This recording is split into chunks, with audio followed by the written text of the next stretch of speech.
kung makikita nyo yung ano ko, yung daliri ko, pag ina-RPM ko siya, nasa kalahatian na ng RPM bago magalit yung makina. So dapat din, pag ginanya mo pa lang, galit na yung makina. Sa kanya iba, kailangan mong sigundahan ng apak para yung galit ng makina talagang magkaroon ng power, yung hinahanap yung power. So yun. Okay, so almost 6 liters.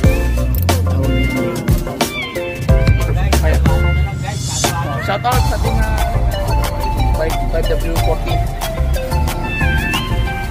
So isa.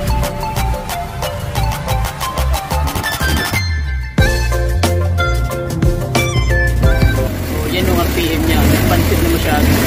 Kung ano yung apak mo sa RPM, yun din yung galit ng makina. So 1,500, makukuha mo na yung galit ng makina to 1,800, galit na yan. Ngayon kung 2,000 mo, wala na, kailangan mo itakbo dahil yung makina kawawa na dahil sobrang galit ng engine. Ano? Kasama yung RPM guys. Walang-wala na kanina, yung parang singaw kanina na andar. So pakinggan natin yung apak guys.